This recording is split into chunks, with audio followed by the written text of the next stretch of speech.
Hello everyone and once again welcome to Hardman classes. Myself Sonu Hardman और इस particular video में हम बात करने वाले हैं कुछ इंपॉर्टेंट हेल्पिंग वर्ब्स के बारे में। ये हेल्पिंग वर्ब्स क्या होते हैं? ये हेल्पिंग वर्ब्स वे वर्ब्स होते हैं जिनकी सहायता से किसी भी सेंटेंस को बनाना बहुत ही आसान हो जाता है, क्योंकि बिना किसी हेल्पिंग वर्ब्स का कोई भी सेंटेंस हमारा पूरा नहीं हो सकता। और एक सबसे इंपॉर्टेंट बात, आपको याद है मैंने आपको टेंस वाले वीडियो में समझाया था हेल्पिंग वर्ब्स के बारे में। वहां पर मैंने जो do does has have had was were is are am का जो मैंने यूज किया था, वे सभी ही हमारा हेल्पिंग वर्ब्स है।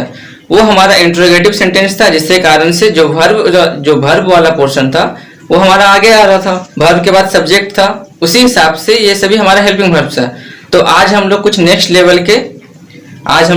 लेवल के हेल्पिंग वर्ब्स के बारे में कुछ जानने वाले हैं, जो हमारा इस प्रकार से कैन, कुड, मे, माइट, इन सभी के बारे में जानने वाले हैं। और इन सभी हेल्पिंग वर्ब्स को मॉडल वर्ब भी कहा जाता है और स्पेशल वर्ब भी कहा जाता है, क्योंकि ये सभी बहुत ही स्पेशल होते हैं। तो चलिए अब मैं आपको अपने प्रेजेंटेशन के द्वारा समझाने की कोशिश करता हूं कि किस हेल्पिंग वर्ब्स का यूज किस प्रकार से किया जाता है। तो चलिए शुरू करते हैं कि हमारा प्रेजेंटेशन शुरू हो रहा है। तो ये देखिए हमारा ये सब क्या है, ये सभी हमारा इंपॉर्टेंट हेल्पिंग वर्ब्स है। तो अब यहाँ पर आपको एक चीज समझ लेना चाहिए फ्रेंड्स, वो ये कि कैन और मे दोनों का ही मतलब क्या होता है। तो दोनों का ही मतलब हमारा होता है सकना। मतलब ये समझ लीजिए कि अगर सेंटेंस में अगर सकता है या सकती है, इस हिसाब से अगर कोई सेंटेंस आया तो वहां पर हम लोग कैन का भी यूज कर सकते हैं और वहां पर हम लोग मे का भी यूज कर सकते हैं। लेकिन बात यहाँ पे ये हो रहा ना कि कौन से सेंटेंस में हम लोग कैन का यूज करेंगे और कौन से सेंटेंस में हम लोग मे का यूज करेंगे। तो आपको मैं आपको थोड़ा सा हिंट्स दे देता हूँ कि जहां पर 100% कॉन्फिडेंस का बात आएगा ना, जहां पर 100% कॉन्फिडेंस का बात आएगा वहां पर हम लोग कैन का यूज करेंगे। और जहां पर 50-50 का चांस रहेगा, मतलब कि कोई श्योरिटी नहीं है कि हाँ ये चीज हो भी सकता है और ये चीज नहीं भी हो सकता है, उस जगह पे हम लोग यूज करेंगे किसका? मे का यूज करेंगे। तो चलिए अब मैं आपको सेंटेंस के द्वारा समझाने की कोशिश करता हूँ। तो ये देखिए हमारा पहला सेंटेंस है। रजनी क्या पूछ रही है? क्या तुम सितार बजा सकती हो? यानी कैन यू प्ले सितार। क्या हो गया इसे इंग्लिश में? Can you play sitar. तो इसके आंसर में शशि क्या कह रही है कि हाँ मैं बांसुरी भी बजा सकती हूँ।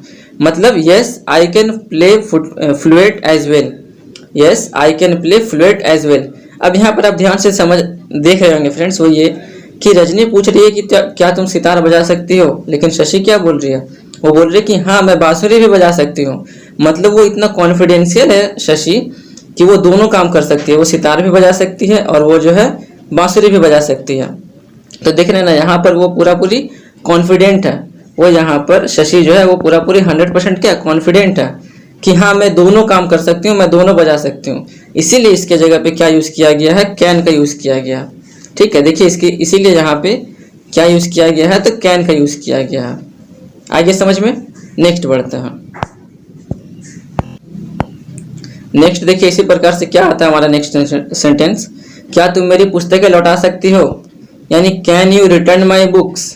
इसके आंसर में देखिए शशि क्या कह रही है? नहीं मैं वे अभी नहीं लौटा सकते। मतलब यहाँ भी एकदम पूरा पूरी 100% कह रहा है कि हाँ मैं तुम्हारा बुक अभी नहीं लौटा सकती। साफ साफ उसके मुंह पे बोल दे रहा। यानी no I can't return them yet. I can't return them yet मतलब कि मैं वे अभी नहीं लौटा सकती। फिर देखिए रजनी क्या पूछ रही है? क्या तुम संस्कृत पढ़ सकती हो? यानी कैन यू रीड संस्कृत। तो इसके आंसर में शशि क्या कह रही है कि हाँ मैं इसे पढ़ सकती हूँ।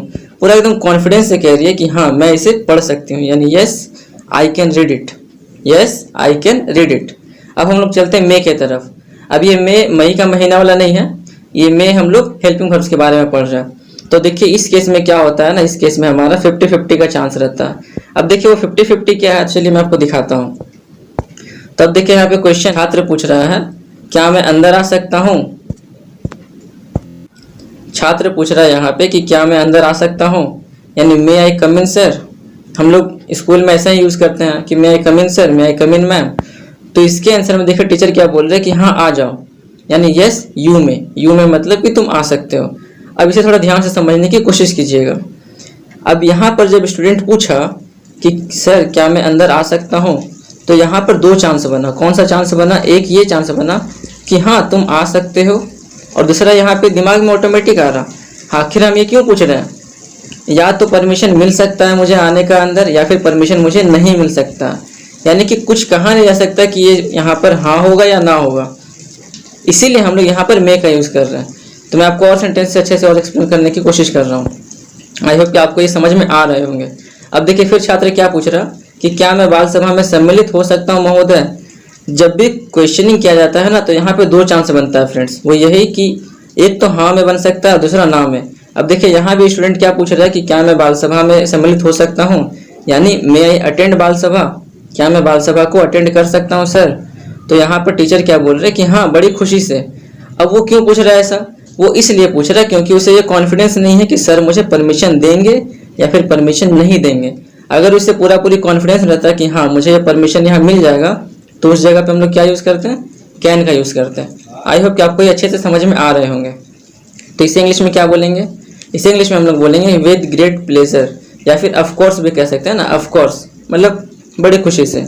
नेक्स्ट बढ़ते हैं। देखिए नेक्स्ट हमारा क्या है, क्या मैं सुरेश के साथ जा सकता हूँ महोदय, यानी मे आई अकम्पनी सुरेश, है ना सर, मे आई अकम्पनी सुरेश। अकम्पनी मतलब होता है साथ देना, ठीक है। अकम्पनी मतलब क्या होता है, साथ देना। हम लोग कहते हैं ना कि क्या मैं तुम्हें कंपनी दे सकता हूँ। अब कंपनी देना मतलब साथ देना होता है, ये नहीं कि आपका कोई कंपनी है वो कंपनी आप उसे दे दो। नेक्स्ट बढ़ते हैं। तो नेक्स्ट हमारा देखिए क्या है, टीचर क्या बोल रहे हैं, नहीं तुम्हें आज्ञा नहीं है, तुम पहले अपना काम पूरा करो। मतलब टीचर क्या बोल रहा है यहाँ पे कि तुम्हें आज्ञा नहीं है जाने का, तुम पहले अपना काम पूरा करो उसके बाद चले जाना। तो इसे इंग्लिश में कैसे बोला जा रहा कि no you better finish your work first then you may go, है ना। No you better finish your work first, कि तुम अपना काम सबसे पहले अच्छे से करो फिर देखा जाएगा। नेक्स्ट बढ़ते हैं। तो अब हम लोग यूज़ कर रहे हैं किसका, कुड का यूज़ करने वाले हैं। तो ये देखिए अब हम लोग अब हम लोग कुड का यूज़ करने वाले हैं। ये कुड क्या होता है, तो देखिए कैन का ही पास्ट फॉर्म क्या होता है, कुड होता है। मतलब कैन में क्या था, कैन में था सवाल कि सकता है, सकती है, इस हिसाब से था ना। और हमारा पास्ट में क्या हो जाएगा इसका, सका, क्या हो जाएगा, सका, सकी। ठीक है, चलिए दिखाता हूँ मैं आपको। देखिए पहला सेंटेंस क्या है, राजू बोल रहा क्या तुम यह काम अकेले कर सके, यानी could you do this work alone, क्या तुम यह काम अकेले कर सके, could you do this work alone. अब यहाँ पर आप कुछ भी ऐड करके अपना सेंटेंस बना सकते हो और उसे प्रैक्टिस कर सकते हो कि क्या तुम, आप कोई भी काम कर रहे हो उस काम का नाम यहाँ पे लगा दीजिए कि क्या तुम ये वाला काम अकेले कर सके, और यहाँ पर भी उसे आप ट्रांसलेट कर लीजिए। इस प्रकार से आपका प्रैक्टिस भी होता जाएगा और आपका एक अच्छा पकड़ बनता जाएगा किसके ऊपर, तो स्पीकिंग कोर्स के ऊपर। नेक्स्ट बढ़ते हैं। तो देखिए इसके आंसर में सुरेश क्या कह रहा, नहीं मैं इसे अकेले नहीं कर सका, यानी नो आई कुडंट। मैंने आपको पहले भी समझाया था कि पूरा सेंटेंस बोलने से अच्छा है कि आप छोटा सा ये बात बोल दीजिए कि आई कुडंट, यानी मैं नहीं कर सका। फिर नेक्स्ट बढ़ते हैं। तो देखिए फिर राजू क्या पूछ रहा है, क्या वह समय पर तुम्हारी मदद कर सकी, समय पर वो तुम्हारी मदद कर सकी क्या। तो राजू इसको देखिए इंग्लिश में क्या बोल रहा, could she help you in time, could she help you मतलब क्या वो समय पर मदद कर सकी तुम्हारी। ठीक है, इसका आंसर देखिए क्या है कि सुरेश कह रहा हाँ वो समय पर मेरी मदद कर सकी, यानी यस शी कुड, बस हो गया, यस शी कुड। नेक्स्ट बढ़ते हैं। तो देखिए नेक्स्ट हमारा क्या है कि क्या रमा यह प्रश्न हल कर सकी, यानी कि could Rama solve this problem. एकदम पूरी यहाँ पे क्या हो रहा, 100% श्योरिटी का बात हो रहा है कि क्या वो सॉल्व कर सकी, हाँ या ना। तो यहाँ पे वो पूरी कॉन्फिडेंट है कि वो ऐसे नहीं कर सकी होगी, इसलिए यहाँ पर कुड का यूज़ किया जा रहा। जहाँ पे कैन, तो कैन का पास्ट फॉर्म क्या, कुड, यानी नो शी कुडंट। फिर देखिए नेक्स्ट हमारा क्या आता है। अब हम लोग बाकी जो बच गया हमारे पास उसके ऊपर चलते हैं। बाकी हमारा क्या बच गया, माइट बच गया, मस्ट बच गया, आउट टू, वुड, शुड, तीन सभी के ऊपर हम लोग बात करते हैं। चलिए शुरू करते हैं। देखिए हमारा पहला है कि सोहन ने शायद उसकी मदद की हो। अब देखिए यहाँ पे किसका यूज़ किया जा रहा है, शायद का यूज़ किया जा रहा।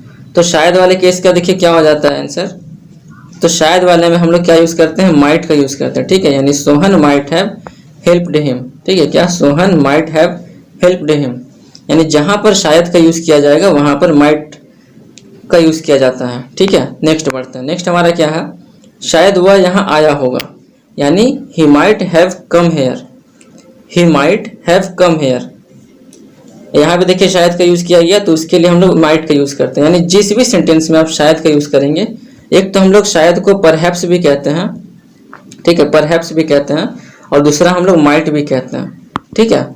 तो आपको पता चल गया होगा कि माइट का यूज़ कहाँ पे किया जा रहा। ये इंग्लिश ऐसा है ना फ्रेंड्स कि जहाँ पर एक वर्ड का बहुत सारा मतलब होता है, तो वो भी मैं आपको आगे आने वाले क्लास में बताऊंगा कि ऐसा कौन सा वर्ड है, ऐसे कौन कौन सा वर्ड है जिसका बहुत सारा मीनिंग होता है, जिसे हम लोग सिनोनिम कहते हैं, ठीक है। नेक्स्ट बढ़ते हैं। नेक्स्ट हमारा क्या है, मुझे उसके विवाह पर अवश्य जाना चाहिए। अब देखिए यहाँ पे क्या आ गया, बात अवश्य का आ गया। तो जहाँ पर अवश्य होता है यूज़, वहाँ पे हम लोग मस्ट का यूज़ करते हैं। क्या यूज़ करते हैं? मस्ट यूज़ करते हैं। मस्ट मतलब कि अवश्य ही जाना चाहिए। तो क्या हो जाएगा इसका यहाँ पे, I must attend his marriage, मतलब कि मुझे उसका विवाह अवश्य अटेंड करना चाहिए, है ना। मस्ट मतलब क्या होता है कि अवश्य ही, मतलब जाना है तो जाना है, अब चाहे वहाँ पे भोज खाने जाए या जैसे भी जाए। अब देखिए यहाँ पे क्या है कि मुझे 10 बजे तक घर अवश्य पहुँच जाना चाहिए। यहाँ पे देखिए अवश्य आ गया, तो अवश्य में क्या हो जाएगा कि I must reach home by 10 o'clock। क्या हो गया, I must reach home by 10 o'clock, मतलब 10 बजे तक मुझे घर अवश्य पहुँच जाना चाहिए। आप यहाँ पर भी चेंज करके अपने मन से एक सेंटेंस बना सकते हैं और उसे आप ट्रांसलेट करके प्रैक्टिस कर सकते हैं। नेक्स्ट बढ़ते हैं। नेक्स्ट हमारा क्या है कि हमें अपने से छोटों से प्यार करना चाहिए, यानी we ought to love our youngers. अब देखिए यहाँ पर क्या आ गया, ऑट टू का यूज़ किया गया। मतलब जब भी आपको यहाँ पर अफेक्शन का बात किया जाएगा, अफेक्शन मतलब कि किसी के प्रति ज़्यादा लगाव का बात किया जाएगा, तो वहाँ पर आपको ऑट टू का यूज़ करना है, ठीक है। नेक्स्ट बढ़ते हैं। नेक्स्ट हमारा क्या है कि मैं प्रतिदिन प्रातः 2 मील पैदल चलूँगा, यानी I would walk 2 miles every morning. मैंने आपको एक चीज़ बताया था फ्यूचर टेंस में, याद है कि जहाँ पर शैल विल का यूज़ होता है, इसका मतलब हिंदी में क्या होता है कि मैं ये काम करूँगा, वो काम मैं करूँगा, उसके लिए ना शैल और विल का यूज़ किया जाता है। और ये जो यहाँ पर क्या है, वुड है, ये शैल और विल का ही पास्ट फॉर्म क्या हो जाएगा, शुड और वुड, ठीक है। क्या हो जाता है, इसका ही पास्ट फॉर्म शुड और वुड हो जाता है। आगे बढ़ते हैं। नेक्स्ट हमारा यह है कि तुम्हें कक्षा में अधिक नियमित रूप से जाना चाहिए। नियमित रूप से मतलब कि रेगुलर क्लास तुम्हें अटेंड करना चाहिए। देखिए क्या हो गया यहाँ पे, you should attend the class more regularly. आपको एक चीज़ और पता होना चाहिए फ्रेंड्स, वो यही चीज़ कि चाहिए, तो शुड मतलब चाहिए भी होता है, ठीक है। शुड तो एक हो गया, एक तो देखिए शैल का पास्ट फॉर्म शुड होता ही है, ठीक है, शैल का पास्ट फॉर्म तो शुड होता ही है, और साथ में शुड मतलब चाहिए भी होता है। तो आपको ये भी ध्यान रखना होगा कि कहाँ पर, जहाँ पर लास्ट में गा गेगी आएगा वहाँ पर तो हमको शुड का यूज़ करना है, लेकिन जहाँ पर चाहिए का यूज़ होगा वहाँ पर भी हमें शुड का यूज़ करना है। आगे बढ़ते हैं। तो नेक्स्ट हमारा क्या है, खत्म हो गया। तो thank you friends, Radhe Radhe. यदि आपको ये वीडियो अच्छी लगी हो तो प्लीज़ एक लाइक कर दीजिएगा। अब मैं आपको मिलता हूँ कल एक नए वीडियो के साथ, जब तक के लिए टिल देन गुड बाय।